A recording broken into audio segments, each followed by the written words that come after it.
On passe à Meta TV, parce que Alors, j'ai 22 questions avant, mais ça c'était quand même intéressant de savoir à qui on a affaire, puisque finalement tu laisses beaucoup, alors justement sur Meta TV, moi ce que j'aime beaucoup, c'est que tu laisses beaucoup la parole.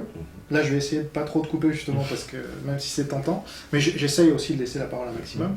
Donc c'est des longues interviews, voire des quasi-conférences. Là, Adrien Bozis qui l'a fait, c'était une conférence. Quoi. Ah oui, complètement. 2h30 de conférence, mais tu as pu intervenir de temps en temps, mais le moins possible.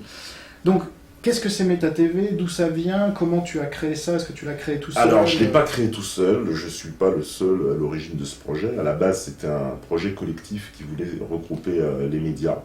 Donc, on s'était regroupé à un certain nombre de... Les médias, c'est-à-dire? Alors, les médias alternatifs. Parce qu'il y avait, il faut bien le préciser, le Cercle des volontaires, Agence Infolibre, mais à l'époque, il s'appelait Infolibre, etc. Donc, on était tous ensemble. Donc Jonathan Moadab, mais il était dans le Cercle des volontaires, Raphaël Berland, et Capitaine Anderson, etc. Tous ceux qui aujourd'hui font des médias alternatifs. On était en fait au départ tous ensemble pour faire ce projet. Il se trouve que on s'est pas entendu, comme on expliquait tout à l'heure, peut-être. Bah oui, les problèmes d'ego, de conflits, de personnes, on va dire, et qui font que à la fin, en fait, on va dire au moment du démarrage proprement dit, là où on devait prendre l'antenne, et il y en a qui sont partis, etc. Donc on s'est retrouvé à une équipe plus restreinte que le début. Donc ça s'est lancé quand? Ça s'est lancé il y a, alors si je me rappelle bien, c'était vers 2012, je pense. Début 2012, quand on a commencé à faire le projet. Ouais. Après, il y a eu une longue phase de préparation, où on a dû préparer, etc., jusqu'à la prise d'antenne, c'était le 11 septembre 2013. Voilà, 11 septembre? Oui. C'est le hasard. Pas vraiment. Moi je dis ça parce que nous on a lancé le 18 juin 2010, c'est marrant. Ah bah c'est pas on avait quand même choisi un peu la date, comme ça on s'est dit on s'en rappellera. C'est sûr. Bon. Alors, Meta TV, pour ceux qui ne connaîtraient pas, c'est un média donc indépendant, on va voir dans quelle mesure d'ailleurs, parce que j'ai eu deux questions un peu sympathiques, mais qui diffuse en live. Vous pouvez aller en ce moment même sur Meta TV, vous verrez quelque chose, donc c'est une diffusion, je ne sais pas comment vous faites d'ailleurs. C'est 24 heures sur 24 en continu. Ouais. C'est un partenariat avec Dailymotion? Oui, on a un partenariat avec Dailymotion. Et ça nécessite des investissements? Ça nécessite les investissements de départ, oui, parce qu'il a fallu construire les locaux là où tu es, donc ça a coûté de l'argent. Il a fallu acquérir des ordinateurs, certaines machines, etc. Donc nous, notre investissement au départ, c'était de nos poches. Et puis, avec, on va dire, les vues maintenant qui commencent à nous rapporter de l'argent un peu sur Dailymotion, on a pu investir un peu dans du matériel. J'ai vu 9 millions de vues maintenant? Oui, on a 9 millions sur le lecteur. C'est pas mal. On est nous-mêmes étonnés chaque jour de voir les résultats. Donc ça, c'est depuis le début? C'est depuis le début. Okay. C'est-à-dire que c'est un lecteur qui a commencé à zéro. Et là, comment ça se décompte ce lecteur? Il prend, alors il y a chaque connexion? Alors chaque connexion, à chaque fois que quelqu'un se connecte, il y a une vue qui s'affiche sur il y a une vue sur le lecteur général, et on a évidemment le direct qui lui est notre vidéo la plus vue, puisque c'est une vidéo du lecteur. Mais évidemment, c'est la plus vue. Ok. Alors parmi mes questions un peu, justement pour juger de l'indépendance, il n'y a rien de mieux que tu disais, l'argent, effectivement, c'est un peu le nerf de la guerre. Comment vous trouvez votre argent? Parce qu'il y a des rumeurs qui courent. Meta TV, c'est l'étranger. Alors ça me fait beaucoup j'oserais même pas citer les pays étrangers. L'Iran, la Russie. Ah oui, c'est les rumeurs se croient.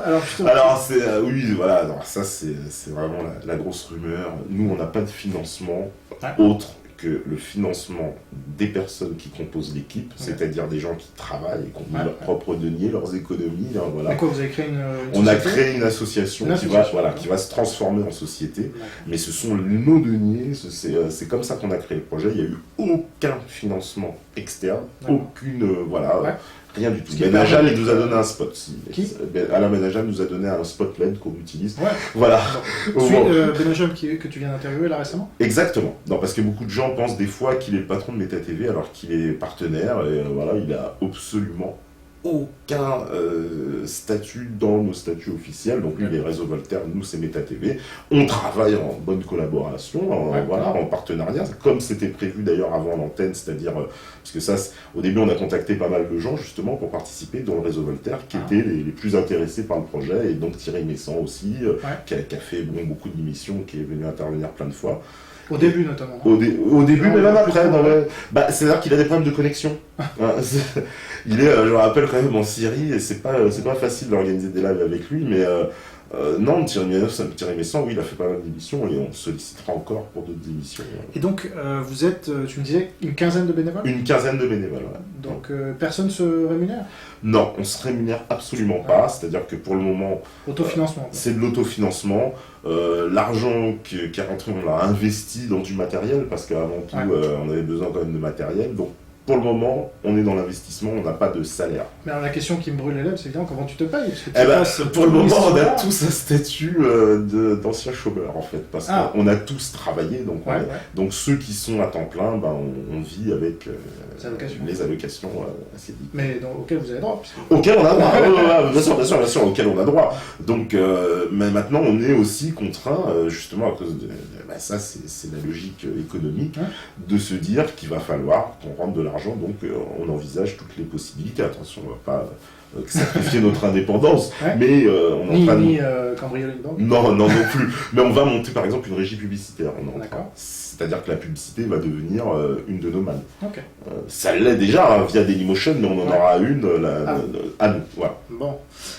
Alors, j'ai une question sur ton ennemi principal, et l'ennemi principal de la France selon toi. Donc tu l'as un peu dit, mais enfin, est-ce que c'est vraiment ça l'Union Européenne? C'est-à-dire que... moi c'est l'Union Européenne, je pense. Avant tout, c'est parce que pour moi c'est... sionistes oui, parce que c'est de là que tout découle. C'est-à-dire que si on se débarrasse de ça, je pense qu'il y a beaucoup de choses qui vont tomber avec. Qu'il n'y aura pas que... C'est-à-dire que le fait de reprendre véritablement sa souveraineté, après il va découler un certain nombre de choses que justement... toutes les autres dominations vont s'affaiblir. Moi, je le pense inévitablement. Et s'il y a une domination qu'il faut commencer par casser, c'est ce lien avec l'Union européenne. C'est la première chose à faire. Et ensuite, en deuxième étape, la domination financière, etc., etc. Parce que cette domination judéo-sioniste, je vais reprendre le terme de Jacob Cohen. Référence, Jacob Cohen. Il est venu il y a 3 jours et il nous a fait une belle émission et il parlait de judéo-sionistes. Et il disait que, évidemment, les judéo-sionistes avaient un pouvoir en France particulier au travers des réseaux, des lobbies et des positions qu'ils occupent. Et pour lui, beaucoup de ces personnes travaillent directement pour le gouvernement israélien parce qu'ils en défendent les intérêts. Ils ne sont pas du tout dans une logique de défendre la France, quoi. Donc, toi, tu penses que c'est pas l'ennemi principal de la France? Je pense que ça fait partie des ennemis de la France, ça me paraît évident. Mais qu'il y a d'autres ennemis à dégommer avant. Ça me paraît clair. Alors, l'Union Européenne et un autre? Les banques. Le monde financier. Il faut mettre à l'amende le monde financier. C'est-à-dire qu'il faut stopper ce capitalisme financier, puisque c'est lui, finalement, de tous les capitalismes, le plus fou pour moi, celui qui nous entraîne dans le gouffre. La dette, c'est quand même c'est de l'esclavage des peuples.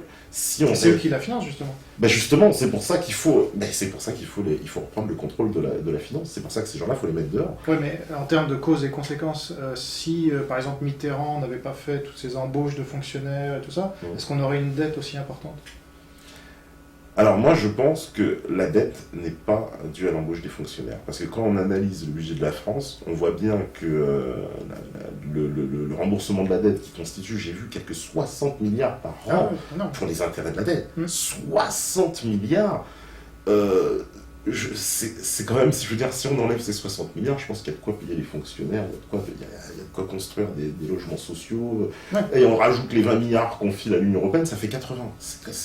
Non, on file 7 milliards à l'Union Européenne, parce qu'en net. En net, oui, parce qu'elle en reverse 14. 7 milliards en net, bien sûr. Elle reverse 14. Je veux dire, on les récupère quand même, parce que pour le moment... Il y a 7 compères. Voilà, il y a 7 compères chaque année, mais en plus, l'argent qu'ils nous redonnent, c'est utilisé pour... c'est pas nous qui décidons. Voilà, qui décidons dans quoi on le remet. Voilà. C'est ça c'est les agriculteurs, agriculture aller planter des tulipes et faire de machin. Ou pire, l'industrie, on voit bien le développement de l'industrie productiviste à outrance, avec la ferme des 1000 vaches ou la ferme de 250 000 poules. C'est marqué noir sur blanc, c'est dans les traités européens, l'agriculture doit chaque année produire plus, etc. Donc l'agriculture biologique, on s'en fiche alors qu'elle crée de l'emploi, elle crée de la qualité, donc etc. Effectivement. Donc moi c'est pour ça que cette Union européenne, c'est par là qu'il faut... Et en plus, très sincèrement, une fois si on réussit à sortir de cette Union européenne, qu'on réussit à se dégager de cette domination qui est, et ça je suis complètement d'accord avec Asselineau, le bras d'une oligarchie mondialiste, mais qui est quand même d'inspiration anglo-saxonne, américaine, hein, même s'il y a beaucoup d'apatrides là-dedans. Tout va s'effondrer. Je veux dire, enfin, quand je dis tout va s'effondrer, c'est que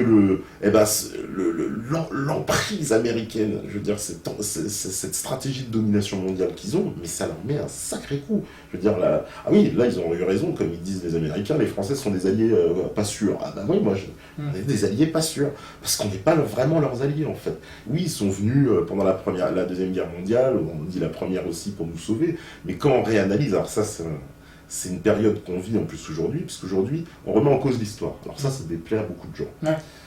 Et surtout sur cette période. Là, tu parles de Méta TV ? Méta TV, parce que nous, on participe à cette contradiction historique. On veut ouvrir les débats historiques.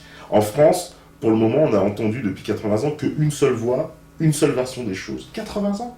Je dis 80 ans parce que je remonte du school.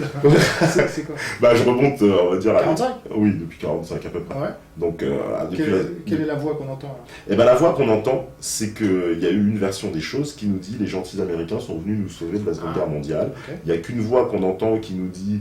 C'est un peu vrai, quoi. Bah, c'est plus nuancé que ça. Non, mais c'est un peu... c'est pour ça que je dis un peu vrai. Ah, voilà, oui.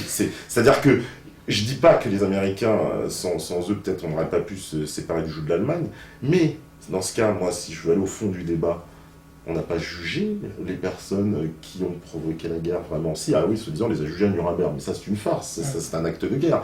Mais ceux qui ont, par exemple, provoqué la guerre en France... Ah, qui alors la guerre en France, c'est quand même un certain Parlement qui l'a voté.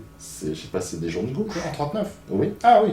Et ces gens la chambre du Front Populaire. Voilà, la chambre du Front Populaire. Et puis on peut remonter à Léon Blum qui n'a pas fait ce qu'il fallait pour... Voilà, alors que semble-t-il, et ça c'est pareil, c'est un débat d'historien, mais ils n'avaient pas normalement la capacité juridique de faire ce qu'ils ont fait, c'est-à-dire déclarer la guerre. Apparemment, ils ont fait une subtilité, c'est qu'ils ont provoqué les manœuvres, et puis, etc. En fait, ils n'ont pas fait une vraie déclaration de guerre à l'Allemagne, parce que pour faire cette déclaration, il aurait fallu qu'à l'époque, ils eussent produit en fait un référendum, quelque chose comme ça. Il fallait l'assentiment de tous, parce que depuis la Première Guerre mondiale, on ne pouvait plus, le gouvernement ne pouvait plus provoquer une guerre comme ça. Donc si je te comprends bien, dans ta stratégie pour reconquérir le pouvoir, pour que les patriotes, parce que tu t'estimes patriote, et tu penses qu'il faut réunir les patriotes, je pense. Tout à fait. Et donc toi, ta stratégie, c'est qu'on réapprenne notre histoire, mais de la bonne manière, et pas de la manière dont l'occupant... Exactement. Oui, quelque part, c'est ça, mais c'est un peu remettre les choses en place, parce que cette histoire, on voit que l'histoire et comment elle a été manipulée, comment elle a été l'histoire qui est devenue le monde du mensonge, c'est quand même ce qui formate l'avenir. Et donc et les médias aussi. Et les médias, et tout le monde politique, parce que c'est vraiment par extension, c'est vraiment tout ça. Donc finalement, si cette histoire est manipulée et que c'est un mensonge, et ben tout le reste est contaminé. Il y a une question là que je prévoyais après, mais du coup je vais te la poser maintenant. Est-ce que toi, tu penses que, par exemple, l'école, donc l'éducation nationale, l'université même, est tenue par les Américains aujourd'hui ? Oui. Bah, c'est pas moi qui le dis, moi je me fie à la parole des professeurs que j'ai rencontrés. J'ai rencontré beaucoup de professeurs. À chaque fois, je leur demande de m'expliquer comment ça fonctionne, leur métier, etc. Et tous, ils m'ont certifié, c'est qu'aujourd'hui, les programmes scolaires étaient entre les mains de la Commission européenne. Et c'est elle qui décidait de tout dans les programmes scolaires. Et comme par hasard, on connaît l'influence des Américains sur les programmes scolaires. Moi, ce que j'observe, c'est que dans les programmes, par exemple en France, on y a fait disparaître toutes les grandes figures, remplacées par l'apprentissage des royaumes africains, des royaumes, je sais pas quoi, du Tonga, ou du Mali, je crois. Voilà, du Mali, ou enfin bon, bref. J'ai le plus grand respect, moi, pour toute l'histoire en général. Je ne suis pas en train de dénigrer. Voilà, tu l'as dit en début d'interview, je suis métisse d'origine africaine aussi, donc je ne dénigre pas l'histoire africaine. Mais enfin, on est en France. Si on veut que les Français se sentent français, il faudra apprendre l'histoire de France d'abord. Et là, justement, cette manœuvre, alors, on va dire, le conspirationnisme, mais pour moi, le fait que la Commission européenne, elle fasse enlever ces figures de l'histoire de France pour les remplacer par... voilà. Mais ça, c'est quoi ? C'est des directives ? C'est des directives européennes qui visent le ministère, et le ministère applique. Et qui disent qu'il ne faut plus parler de Napoléon, il ne faut plus parler de Louis XIV, il ne faut plus parler d'Henri IV. Et qu'est-ce que ça va faire in fine ? Parce qu'il y aura un résultat de ça, c'est qu'il y aura toute une génération qui va grandir sans l'idée de la France. Ils vont la voir où, la France? Et c'est ça, en fait. Les Américains ont une stratégie, ils ont compris quelque chose, c'est qu'un pays, ça existe dans les têtes. Et si on le fait disparaître des têtes, le pays n'existe plus. Un pays, ça n'a pas d'existence, c'est dans nos têtes. J'avais lu une phrase de Mélenchon qui disait la patrie ne nous préexiste pas, elle l'est à travers nous. Et j'étais entièrement d'accord avec ce qu'il disait, c'est que si justement nous ne sommes plus la France, bah demain il n'y aura plus de France, c'est terminé. Et surtout, surtout le travail qui est mené sur les jeunes, avec l'anti-France, voilà, ce dépouillement, puisqu'ils sont déjà en plus déracinés de base. Alors, justement, c'est marrant que tu utilises cette expression d'anti-France, puisqu'elle a été utilisée par Adrien Abosi, oui. que tu as que j'ai reçu, et une expression que j'utilisais déjà avant, c'est ça qui est marrant. Très bien. Mais tu sais à propos de qui il l'utilise? Ah bah à propos des générations qui lui l'appellent Wesh Wesh, les Kaira, etc. Ouais, mais dans ce que j'ai vu de ton interview de lui, c'était plutôt à propos des communistes. Aussi, parce que pour lui l'anti-France, voilà, l'anti-France pour lui elle a plusieurs aspects. Il y a le côté Wesh Wesh, comme il dit, et il y a le côté les bobos qui aussi font de l'anti-France, parce que moi j'en connais des gens, c'est pas ni des noirs ni des arabes, des bons blancs comme on dit, et je vous dis qu'ils crachent sur la France, qui vous expliquent la France c'est la dernière des traînées, c'est un pays